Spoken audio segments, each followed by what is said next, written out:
அஸ்ஸலாமு அலைக்கும் வரஹ்மத்துல்லாஹி வரகாத்துஹு. அல்லாஹ்வின் அடியான் பேசுகின்றேன். எங்களுடைய முஸ்லீம் சமூகத்தில் 73 கூட்டங்களுக்கு அதிகமானவர்கள் இருக்கிறார்கள், கொள்கைவாதிகள். இதில் ஒவ்வொரு கொள்கைவாதிகளும் வேறொருவருடைய கொள்கைகளை மார்க்கத்தில் இல்லாத விடயம் என்பதாக சொல்கிறார்கள். கூட்டுதுவா கேட்பது இல்லை என்பதாக ஒரு கொள்கைவாதிகள் சொல்கிறார்கள். குனூத் இல்லை என்பதாகவும் சொல்கிறார் மார்க்கத்தில்.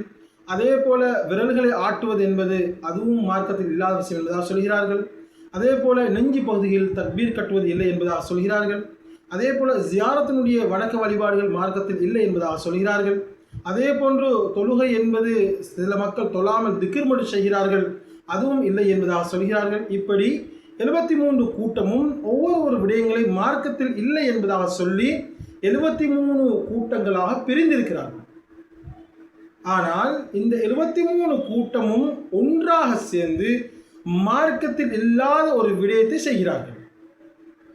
100க்கு 10% தவிர மிச்ச அவ்வளோ பேரும் மார்க்கத்தில் இல்லாத விடயத்தை செய்கிறார்கள். அதுதான் இன்றைய காலத்தில் நடக்கக்கூடிய திருமண வீடாக இருக்கிறது. முதற்கட்டமாக பார்ப்போம். ஒரு ஆணுக்கும் பெண்ணுக்கும் திருமணம் பேசுகிறார்கள். நபியவங்க கல்யாணம் பேசி அனுப்பினாங்க, ஒரு பொண்ணு கேட்டு அனுப்பினாங்க, ரைட், மார்க்கத்தில் இருக்கக்கூடிய விஷயம் ஏற்றுக்கொள்ளலாம்.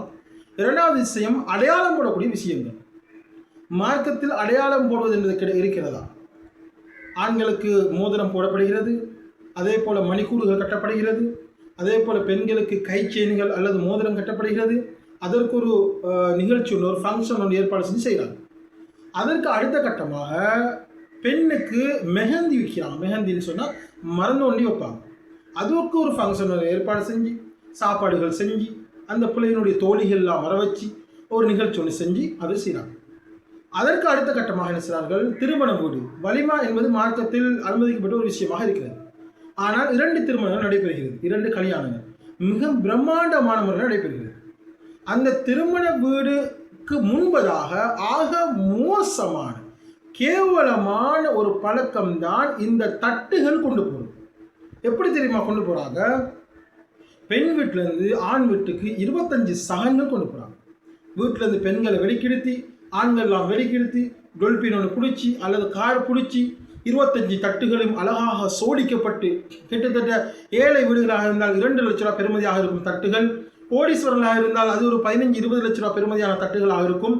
இந்த வகையில் என்ன செய்கிறார்கள்? தட்டுகளை ஏற்பாடு செஞ்சு கொண்டு போகிறாங்க. கொண்டு போகும்போது என்ன செய்யறாங்க சொன்னா, வேன்லேருந்து இறங்கும் பொழுது பெண்களை தான் அனுப்புவாங்க, தட்டுகளை தூக்கி கொண்டு இப்படி போகிறது. ஒரு பெண்ணாக இறங்கி இறங்கி இறங்கி மணமகள் வீட்டுக்குள்ளே போவாங்க. போகக்கூடிய சந்தர்ப்பத்தில் வாலிபர்களும் ஏனையவர்கள் என்ன செய்கிறார்கள்? ஃபோன்களை எடுத்துக்கொண்டு அதை வீடியோ எடுக்கிறாங்க. தட்டு வேன்லேருந்து இறங்கி அப்படி நேராக ஒரு தட்டாக எத்தனை தட்டு போகுது, ஒவ்வொரு தட்டுகளும் என்ன அழகாக இருக்கிறது என்பதாக வீடியோ எடுக்கிறாங்க. அப்படியே போயிட்டு என்ன செய்கிறாங்க சொன்னால், பெண்ணினுடைய வீட்டுக்குள்ளே போயிட்டு அந்த பெண்ணுக்கு அடையாளத்தை போட்டு வீடு திரும்புகிறாங்க. ஒரு விஷயத்தை யோசிக்கணும். ஆண்களாகிய நீங்கள் உங்களுக்கு வெட்கமே இல்லாமல் அந்த பெண்மணிகளை கைகளில் அந்த சகன்களை கொடுத்து அவர்களை அழகாக வெளிக்கெடுத்தி வேனிலேருந்து இறங்கி போய் போகிறாங்க. வாலிபர்கள் வீடியோ எடுக்கிறாங்க. ஒரு விஷயத்தை யோசிங்க. அந்த வீடியோ எடுக்கக்கூடிய வாலிபர்கள் இந்த தட்டு கொண்டு போகிற ஏதாவது ஒரு பெண்ணை பார்த்து அழகாக இருக்கிறார்கள் என்று வர்ணித்தால் அந்த வர்ணிக்கப்பட்ட பெண்ணும் அந்த மனிதனும் விபச்சாரம் செய்ததாக ஏடுகள் எழுதப்படும். நீங்கள் கஷ்டப்பட்டு சம்பாதிச்சு உடுப்பு வாங்கி மனைவிக்கு கொடுத்து அந்த கல்யாண வீட்டுக்கு தட்டு கொண்டு போகிறதுக்கு அழகாக வெளிக்கிட்டு தட்டுகள் ஏற்பாடு செஞ்சு வரிசையாக வேண்டிலிருந்து இறங்கி அனுப்புறீங்க. மனைவி போயிட்டு வீட்டுக்குள்ள இருக்கிறாங்க. ஆனால் என்ன அல்லாஹ் எழுதுகிறான் ஏடுகளில்? விபச்சாரம் செய்திருக்கிறாள். இதை யோசிச்சு பாருங்கள், எவ்வளோ பெரிய ஒரு பாரதூரமான விஷயம். தட்டுகள் கொண்டு போகிறது மார்க்கத்தில் இருக்கிறதா? எங்கேயாவது இருக்கிறதா மார்க்கத்தில்? மேலான சகோதர பெரியார்கள், கொஞ்சம் யோசிச்சு பாருங்க. எவ்வளவு மோசமான முறையில் திருமணங்கள் நடைபெறுகிறது. இதில் செல்வந்தர்கள் இருக்கிறாங்க தெரியுமா, அது ஒரு படி மேல். சில செல்வந்தர்கள் இருக்கிறாங்க, அவங்களோட பிள்ளைங்க கல்யாணத்தை 1 கோடி 2 கோடி. எங்களோட தெரிஞ்ச ஒரு சகோதரர் இருந்தார், கிட்டத்தட்ட கல்யாணம் 3 கோடி. அப்பா 3 கோடி. ஒரு பொம்பளை பிள்ளை கல்யாணம் செய்ய 3 கோடியாப்பா செலவழிக்கிறீங்க? ஏன்பா காசு இருக்குன்ற அந்த ஆணவம் நான் கேட்குறேன். காசு இருக்குது, நான் உழைக்கிறேன், காசு இருக்குது, கடை இருக்குது, வருமானம் வருது, ஒரு புள்ள 50-60 பவுன் நகைகளை போட்டு காசுகள் கொடுத்து வாகனம் எடுத்து கொடுத்து மாப்பிள்ளைக்கு வீடு வாசல் வாங்கி கொடுத்து கோடி கணக்கில் செலவழித்து செய்கிறீங்களே, இந்த செலவழித்து செய்கிற கல்யாணம், பிள்ளைகள் வாழுது, ஒரு மாதத்தில் பிள்ளைக்கும் கணவனுக்கும் மனைவிக்கு ஏதோ பிரச்சனை, ஒரே மாதத்தில் தலாக் ஆகிட்டு, இந்த 4 லட்சம் ரூபாய்க்கு என்ன பதில்? இந்த 2 லட்சத்துக்கு என்ன பதில் சொல்வீங்க? இந்த 1 லட்சத்துக்கு என்ன பதில் சொல்வீங்க?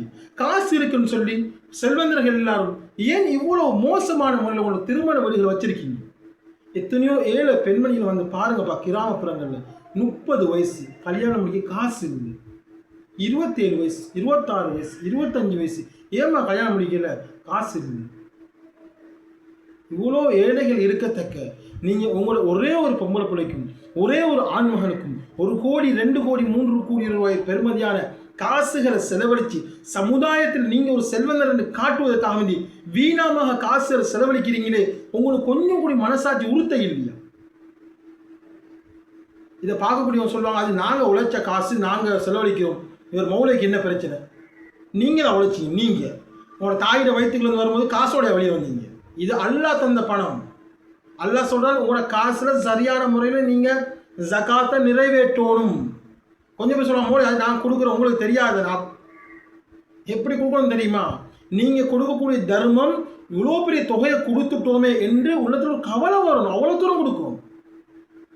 உங்களோட வியாபாரத்தில் கொடுக்கணும், உங்களோட நகையில் கொடுக்கணும், காசில் கொடுக்கணும், ஆடு மாடுகள் இருந்து அதில் கொடுக்கணும், அதே போல் தானியங்கள் இருந்து அதுலேயும் கொடுக்கும். சும்மா நோம்புக்கு மட்டும் 5 கிலோ 10 கிலோ அரிசியை வாங்கி கொடுத்து வேலை இல்லை, நோம்புக்கு 2 கஞ்சி கொடுக்கறது அது வேலை இல்லை, குர்பானி ஏற மாடு ஒரு அறுத்து விடுறது அது.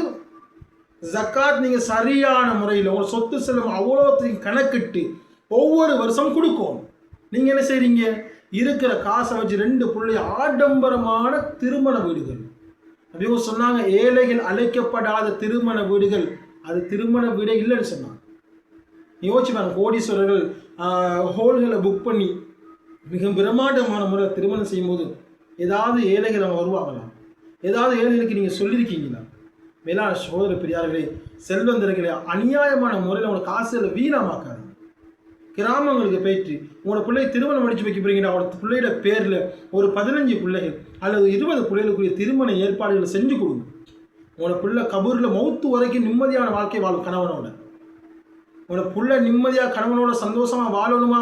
ஒரு 10 பொம்பளை பிள்ளைகளுக்கு திருமணம் முடிச்சு வைங்கப்பா. எத்தனையோ ஏழை பெண்மணிகள் இருக்கிறாங்க. காசோட வீணாமாக்காதீங்க. இஸ்லாத்தில் இல்லாத விஷயத்தை செய்யாதீங்க. அடையாளம் போடாதீங்க. தட்டுகள் கொண்டு போகாதீங்க. சும்மா அலங்கரிக்காதீங்க. திருமண வீட்டில் மணமனை ஒரு விதமாக கல்யாண வீட்டிலிருந்து கொண்டு போகிறது, மணமகளை ஒரு விதமாக கொண்டு போகிறது, ஃபங்க்ஷன்களை ஏற்பாடு செய்கிறது, இசை நிகழ்ச்சிகள் செய்கிறது ஹராமான விஷயம். மார்க்கத்தில் எல்லா விஷயங்களும் செய்யாதீங்க. இசை நிகழ்ச்சிகள் நாம் செய்யாதீங்க, அதெல்லாம் ஹராமான விஷயம். இவ்வளோத்தையும் செஞ்சுட்டு நீங்கள் நினைக்கிறீங்களா கபூரில் போய் நிம்மதியாக இருப்பீங்கன்னு சொல்லி கோடிக்கணக்கில் செலவழித்து கல்யாணம் செஞ்சுட்டீங்க தானே? சரியாப்பா, மௌத்தா பேத்திங்க. நாங்கள் எங்களோட பள்ளிவாசலால் ஒவ்வொரு ஊர் பள்ளிவாசலாலும் உங்களுக்கு சந்தூக் ஃப்ரீ. 2 கோடி செலவழித்து கல்யாணம் செஞ்சவருக்கும் சந்தூக் ஃப்ரீ, 1 லட்சம் செலவழித்து கல்யாணம் செஞ்சவருக்கும் ஃப்ரீ, 3 கோடி செலவழித்து கல்யாணம் செஞ்சவருக்கும் ஃப்ரீ. எல்லாம் ஃப்ரீ. சந்தூக் ஃப்ரீ, பள்ளிவாசலில் மையவாடி நிலம் ஃப்ரீ, உங்களுக்கு பள்ளிவாசலில் தொழுவைக்கிற இடம் ஃப்ரீ, மௌலை தொழுவிப்பார் அவரும் ஃப்ரீயாக தொழுவிப்பார், எல்லாம் ஃப்ரீ. அப்போ 4 கோடி 5 கோடி செலவழிச்சவங்களுக்கு உங்களோட அளவுக்குள்ள அடக்கம் பண்ணுவாங்களா? பண்ண மாட்டாங்க. கியாமத்தினால் அல்ல விடுங்கப்பா, அவர் பெரிய கோடீஸ்வரர், அவரே பின்னுக்கு யாரப்பா பின்னுக்கு விட்டு? உலகத்தில் கண்ணியம் கிடைக்கும். நீங்கள் கோடீஸ்வரராக இருந்தால் உலகத்தில் கண்ணியம் கிடைக்கும். அவர் யாரப்பா பின்னுக்கு கொஞ்சம் முன்னுக்கு கொடுங்க, அது முக்கியமான ஆள். கியாமத்தினால் அல்ல அவங்க சொல்லுவானா, அவர் விடுங்க முன்னு அவர் இவ்வளோ பெரிய மனுஷன், இவ்வளோ பெரிய வசதியாக இருந்த ஆள் விடுவானா? முகத்தை கூடி பார்க்க மாட்டான். கேள்வி கணக்கு இருக்குது, அவ்வளோத்துக்கும் பதில் சொல்லணும் அல்லாட்ட. அதனால் செல்வந்தர்களே, சீமான்களே, வசதியாக இருக்கக்கூடியவர்களே, அதே போல் முஸ்லீம் சமூகமே, அல்லாஹுக்கு வேண்டி இந்த திருமண வீடுகள் செய்யும் போது அநியாயம் செய்யாதீங்கப்பா. அநியாயம். ஒரு 150 ரூபா மரந்தோண்டி வாங்கி போடுறதுக்கு ஏன்ப்பா ஃபங்க்ஷன் செய்கிறீங்க? ஏன் நிகழ்ச்சி ஏற்பாடு செய்யுங்க? திருமணத்தை பேசுகிறீங்க, முடிச்சு வைங்க, விஷயம் முடிந்தாரு. ஏன் அடையாளம் போடுறதுக்கு அதுக்குன்னு ஒரு செலவழிக்கிறீங்க? காட்டில் அடிக்கிறீங்க, கல்யாணத்துக்கு காட் அழைப்பதில் அடிக்கிறீங்க. ஏன் காசோட வீணாமாக்குறீங்க? எத்தனையோ ஏழை குமர்களோட கண்ணீரும் எத்தனையோ ஏழை குமர்களுடைய பெரும் மூச்சின் தான் இந்த செல்வந்தர்களுடைய திருமண வீடாக இருக்கும் என்பதை ஒரு காலம் மறந்துவிடக்கூடாது. நீங்கள் நீங்கள் செய்யக்கூடிய திருமண வீட்டினுடைய சாப்பாடுகள், பிரம்மாண்டமான சாப்பாடுகள், எத்தனையோ ஏழைகளுடைய பசியும் கண்ணீர் என்பதை இந்த செல்வந்தர்கள் மறந்துவிடக்கூடாது. அதனால் அன்பார்ந்த செல்வந்தர்களே, சீமான்களே, கொடை வல்லர்களே, அல்லாஹுக்கான இனிமே தொட்டு இப்படிப்பட்ட கல்யாணங்கள் செய்யாதீங்க. இது மிக மோசமான விடயம். அல்லாஹுக்கான சொல்லக்கூடிய விஷயத்தை இந்த வீடியோ பார்க்கக்கூடியவர்கள் அல்லாஹுக்கான இதனை எல்லா மக்களுக்கும் ஷேர் பண்ணுங்க. நிறைய பேர் தெரியாமல் செய்யலாம். அதனால் அல்லாஹ் மன்னிக்கக்கூடியவன். அல்லாஹ்விடம் தௌபா செய்யுங்க. அல்லாஹ் என்னையும் உங்களையும் மன்னிப்பானாக.